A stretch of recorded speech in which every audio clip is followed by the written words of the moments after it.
Hola, buenas tardes de nuevo. Vamos a ver los artículos del 41 al 50, sobre todo los más importantes, y vamos a hacer hincapié en lo que queremos que sigamos repasando, que son las preguntas que hay más posibilidades de que caigan. ¿De acuerdo? Bueno, pues en el artículo 41 hablamos del título primero de la Constitución, que trata de los derechos y deberes fundamentales, y nos pregunta que entre qué artículos están incluidos. Del 10 al 55, del 9 al 55, del 10 al 54, del 9 al 54.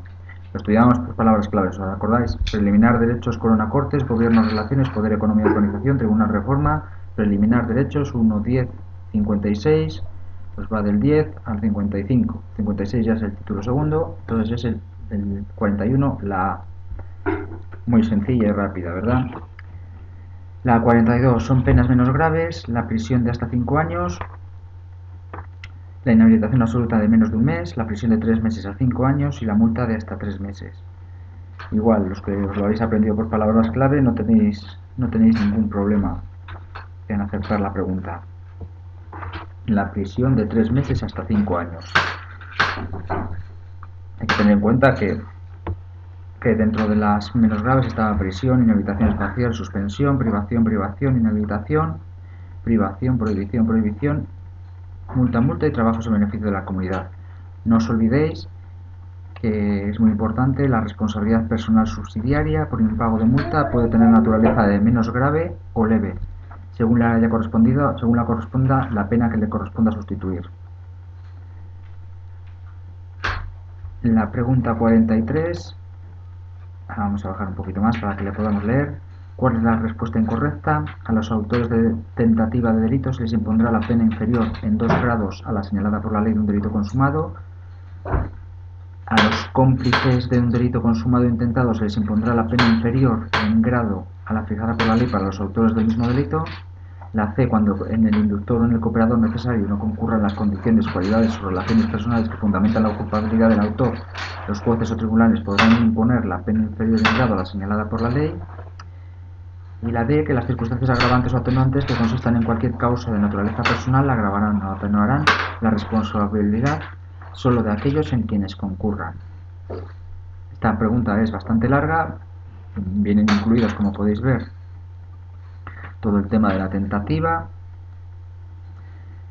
y está claro que simplemente leyendo el primer punto ya nos quedaba claro que a los autores de tentativa se les impondrá la pena inferior en 1 o 2 grados, ¿verdad? No es la pena inferior en 2 grados. Entonces claramente no hace falta ni que sigamos leyendo y perdiendo el tiempo casi en leer el resto. Subimos esto para ver la pregunta 44, que viene recogida en el artículo 20.5. Están exentos de responsabilidad criminal el que en estado de necesidad, para evitar un mal propio o ajeno, lesione un bien jurídico de otra persona o infrinja un deber, siempre que concurran los siguientes requisitos: que la situación de necesidad no haya sido provocada intencionadamente, que el necesitado no tenga por su propio cargo obligación de sacrificarse, todas son correctas, o que el mal causado sea mayor que el que se trata de evitar. La respuesta correcta de la pregunta 44 es la D. No son todas correctas, por eso no es la C. La primera y la segunda sí que son, pero la D, que el mal causado sea mayor que el que se trata de evitar, no es, ya que la formulación es justo todo lo contrario, que el mal causado no sea mayor que el que se trata de evitar. Falta la negación, que el mal causado no sea mayor que el que se trata de evitar. ¿De acuerdo? Hay que estar atentos al podrán, a las negaciones, a las preguntas negativas. Tenemos que ponernos como si somos diestros en el lado izquierdo, mirarlos desde un sentido contrario. Pero bueno, sabiendo las palabras clave tampoco hubierais tenido ningún problema. Que el mal causado, que la situación, que el necesitado. ¿De acuerdo? En el artículo siguiente nos habla de las circunstancias agravantes. Hay que saber si las agravantes y las atenuantes, a ser posible por palabras clave, para responderlas bien y rápidamente. Son circunstancias agravantes: ejecutar el hecho con alevosía, obrar con abuso de confianza, ser reincidente o todas las anteriores. Esta es muy fácil, ¿verdad? Son todas las anteriores: alevosía, disfraz, precio, recompensa, promesa.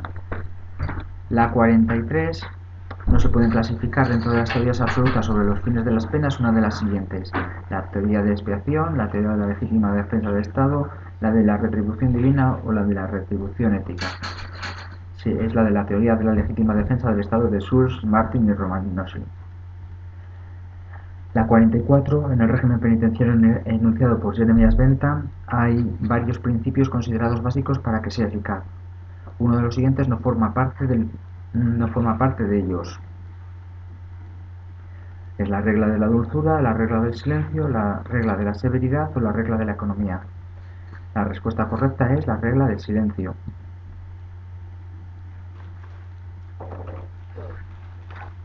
La 45, más de tema de historia, en la evolución histórica de las penas privativas de libertad de España, y dentro de los que se pueden considerar como precursores de la reforma penitenciaria se sitúan varios autores. La obra Visita de la cárcel y de los presos fue escrita por Cerdán de Tallada. Esto es simplemente el conocimiento penitenciario, de la historia penitenciaria. No tiene más. Según el artículo 18.2 del Código Penal, la provocación consistirá, en todo caso, como inducción, exclusivamente en los casos en que la ley así lo prevea, con la pena inferior en 1 grado o con la pena inferior en 1 o 2 grados. Tendríamos que ir al artículo 18.2, donde habla de la provocación,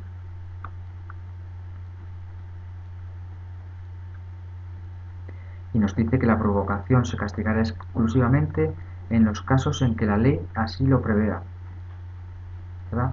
La provocación en qué consiste existe cuando directamente se incita por medio de la imprenta, la radiodifusión o cualquier otro medio de eficacia semejante que facilite la provocación o ante una concurrencia de personas a la perpetración de un delito. Es decir, se incita a la perpetración de un delito. Si a la provocación, no nos olvidemos que si a la provocación hubiere seguido la perpetración del delito, se castiga como inducción. ¿Vale? Estos artículos hay que repasarlos. Aunque la hayamos contestado bien, ya os mandaremos el archivo para que repaséis los artículos que tratan de la pregunta y los anejos. La 47, dentro del desarrollo histórico de la pena privativa de libertad en el estudio comparativo de los regímenes carcelarios que produce Norteamérica, una de las siguientes no puede considerarse como ventaja del sistema filadelfico o pensilvánico, en todo en comparación con el sistema de Auburn y el reformatorio. La seguridad ante las evasiones, la supresión del completo aislamiento, evitar los contactos criminógenos o evitar la homosexualidad.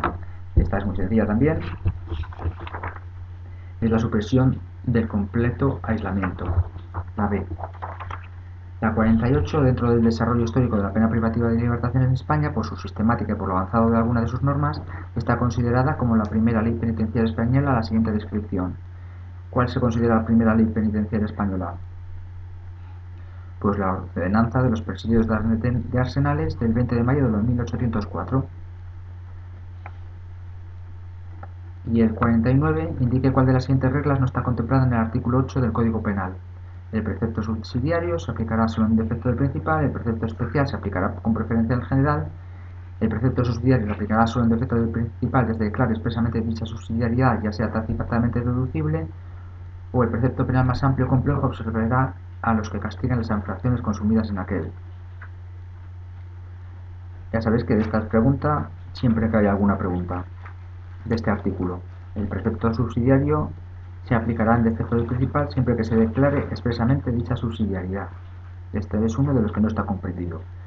El que está comprendido cuando habla del precepto subsidiario es el de la letra C. ¿De acuerdo? Y por último, la 50 señala cuál de los siguientes criterios de separación interior no está contemplado en el artículo 99 del reglamento penitenciario.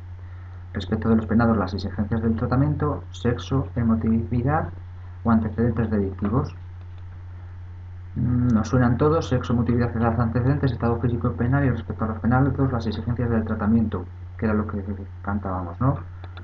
Como podemos ver, hablamos, lo que he repetido es lo que viene en la Ley Orgánica General Penitenciaria en el artículo 16, pero nos está preguntando por el artículo 99 del Reglamento Penitenciario, y en el Reglamento Penitenciario vemos que no aparece la emotividad, que pasa de sexo, edad, antecedentes delictivos, y respecto de los penados, las exigencias de tratamiento.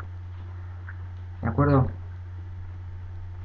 También está esta pregunta incluida en el archivo que os vamos a mandar para que veáis la diferencia que hay entre la ley y en el reglamento. Pues nada más, os dejo aquí. Próximamente otra compañera seguirá dando las respuestas a las preguntas. Espero que estéis aprendiendo mucho y que estemos repasando mucho. Y a ver si hay suerte y nos caen muchas de estas preguntas en el examen. Un saludo y hasta pronto.